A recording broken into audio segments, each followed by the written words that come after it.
જૂની સરકારોમાં એક વાત ખૂબ પ્રચલિત હતી કે સરકાર લાભાર્થીને 1 રૂપિયો મોકલાવે તેમાંથી માત્ર 15 પૈસા લાભાર્થીને મળે અને બાકીના 85 પૈસા ચાઉં થઈ જાય.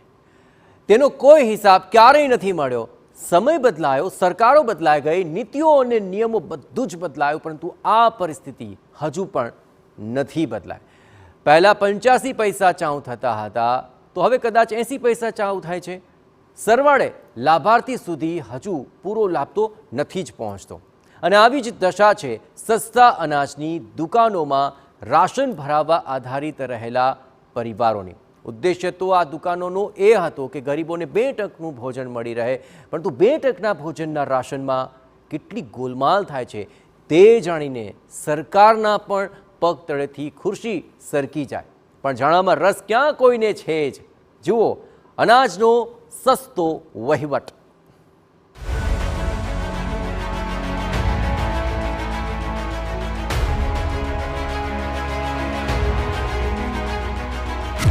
નથી મળતું પૂરતું અનાજ. પછી લઈ જજો, બાજરી પછી લઈ જજો, એટલા કઈ વાયદા કરે છે અમને લોકોને, પણ આપતા નથી પૂરું અનાજ અમને લોકોને. અનાજ માટે છે ફાંફા. હર મહિના નહીં મિલતા हमको. ધક્કા ખાઈને થાક્યા. ધક્કા ખાવા પડે. આજે ઘઉં ચોખા આપે તો પછી ખાણ માટે દાળ માટે ફરી બોલાવે, અને દાળ ખાણ પતી ગઈ તો પતી ગયું, એ ટાઈમે ના આવીએ તો ખાણ પતી ગયું. ડરાવે છે દુકાનધારક. તમારો કાર્ડ ડિસ્પ્લે થઈ જાય એટલે કાંઈ ને કાંઈ ફોલ કરીને તમને ના આપે એટલે કોઈ બિચારા બોલી એક નહીં.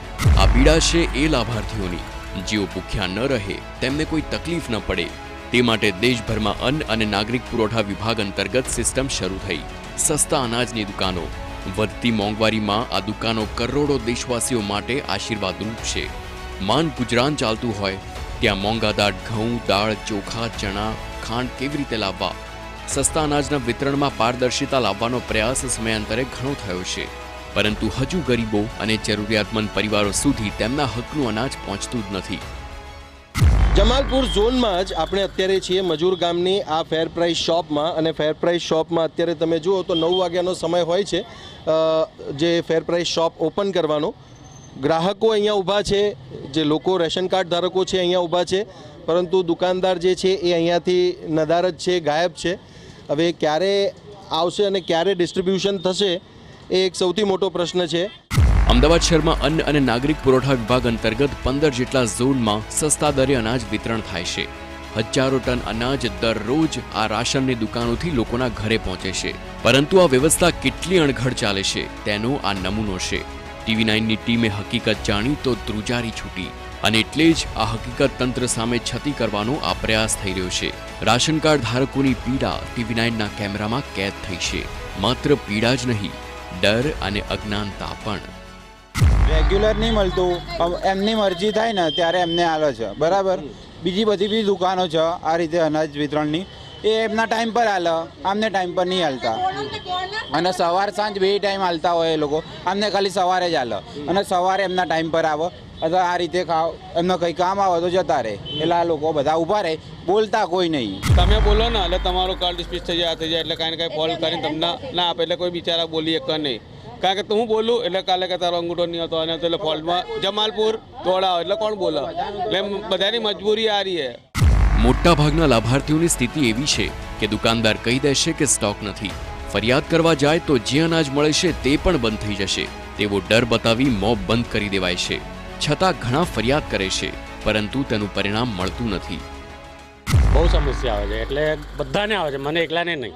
કે આમાં લખેલું છે સરકાર કેટલું અનાજ આલે છે. તમારી પાસે એપ છે રાશનની, એમાં ચેક કર્યું તો 18 કિલો ચોખા ને 12 કિલો ઘઉં ને 1 કિલો તેલ ને પછી ચણા 1 કિલો અને દાળ 1 કિલો. તો એમાંથી 2-3 વસ્તુ તો હોય કે ના હોય, પાછું જવાનું, બરાબર. એમાંથી 5 કિલો ચોખા મળે છે અમને, તે 18 કિલોની જગ્યા, ને 10 કિલો ઘઉં મળે છે.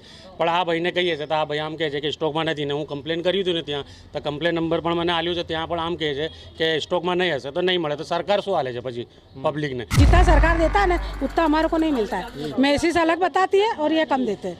मैसेज ज़्यादा बताता है, अनाज कम मिलता है.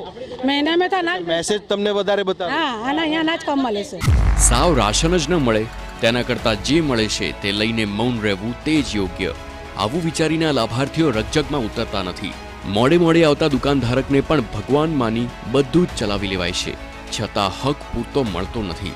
15થી 20 કિલો અનાજના હકદારને મળે છે માત્ર 5થી 10 કિલો.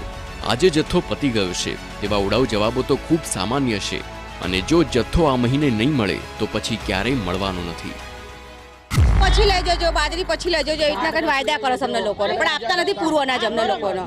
વાયદા કરો છો પછી લઈ જજો, પછી આવી એટલે કે હવે પૂરું થઈ ગયું, ટાઈમ પૂરો થઈ ગયો એવું અમને આજે ઘઉં ચોખા આપે તો પછી ખાણ માટે દાળ માટે ફરી બોલાવે, અને દાળ ખાણ પતી ગઈ તો પતી ગયું, એ ટાઈમે ના આવીએ તો ખાણ પતી તો માની લો કે આ મહિનાની ખાંડ તમને ન મળી તો બીજા મહિને તમને એ ખાંડ પ્લસ નથી આપતા, નથી આપતા. એ ગઈ નથી મળતી, જરાય નથી મળતી, અમને કશું નથી મળતું. ઘઉં ચોખા હાલે પછી કે દાળ પછી આવજો, ખાંડ પછી લેવા આવજો, એવી રીતે અમને બહાના બતાવો. અને આ છેલ્લી તારીખમાં અનાજ હાલે 2 દન હાલીને બંધ કરી નાખો દુકાન. એક સર્વે પ્રમાણે મફત અનાજ વિતરણમાં છીંડાને કારણે કેન્દ્ર સરકારને દર વર્ષે 69,000 કરોડનો ફટકો પડે છે. 69,000 કરોડ. આ રકમ જરા પણ નાની નથી.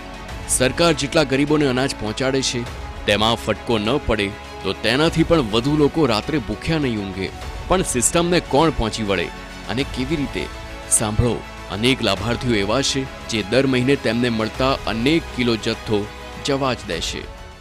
તુવેર દાળ નથી મળી. શું કીધું, કંઈ પૂછ્યું તમે? હા, એ થઈ રહી છે, પતી ગઈ છે, પછી મળશે એમ કીધું. તો હવે એ દાળ ક્યારે મળશે તમને? એમને ટાઈમ આપશે તારે. તુવેર દાળ નથી આપતા? તુવેર દાળ નથી. ખાંડ તમને મળે છે? હા, ખાંડ બી મળે છે. તો ખાંડ અત્યારે મળશે નહીં, અત્યારે ખાંડ નહીં મળે, અત્યારે ખાલી ચણા ઘઉં ને ચોખા જ મળશે. તો પછી એ બાકી રહી જાય છે, અનાજ તમને કેવી રીતે મળે છે? મળે છે ખરું કે પછી એ સ્કીપ થઈ જાય છે? પછી ક્યારે એ લિસ્ટમાં આવે? આવતું જ નથી. આ મહિને મળે એ મળી જાય, પછી નથી મળતું. એટલે આની પાસે સ્ટોક હોય તો આપણને, ભાઈ એની પાસે સ્ટોક ના હોય તો ક્યાંથી આપે સાહેબ? બોલો. તો માની લો તમારો આ મહિનાનો સ્ટોક નથી મળ્યો તો આવતા મહિને એ મળે છે ખરું? ના, નથી મળતું મને. હવે સવાલ એ છે કે જેટલું અનાજ મળે છે તે પણ સારું હોય છે ખરા? સાંભળો જેઓ અનાજ લેશે તેમની જ વાત. ખરાબ એ આવે છે અમુક વખતે, હા ખરાબ એ આવે છે. અને અમુક હા એવું હોય, તેલિયા ચોખા આવે, કોરા ચોખા આવે, દાળ પેલી ખરાબ જ આવે નથી. આવું બધું નાખી દે એવું જ થાય. આ અનાજમાં કોઈ બિચારા ખાઈ બી નહીં એકતા, આવા બીજાને આપી દેવું પડે. આ વેચવાવાળા લઈ જાય, કોઈ વેણી ખાઈ બી એકતું ને, એના કાંકરા બી એટલા આવે. અનેક વખતે સડેલા બગડેલા અનાજની ફરિયાદો ઉઠી છે. અનેક વખત અપૂરતા જથ્થાની ફરિયાદો ઉઠી છે. આખી સિસ્ટમમાં ખામી તે કહેવું યોગ્ય નથી. અનેક વખતે ફરિયાદોના આધારે ફેરફાર પણ થયા છે અને થતા રહેશે. જો કે આ અનાજની જેમ સિસ્ટમમાં પણ ક્યાંક ને ક્યાંક સડો છે અને તેને ઉજાગર કરવો તો રહ્યો જ. અને એટલે જ TV9 આ સડાને શોધી કાઢવાની કવાયત હાથ ધરી છે. હજુ તો અનેક ખુલાસા બાકી છે જે કદાચ સરકાર સુધી ક્યારેય પહોંચશે પણ નહીં.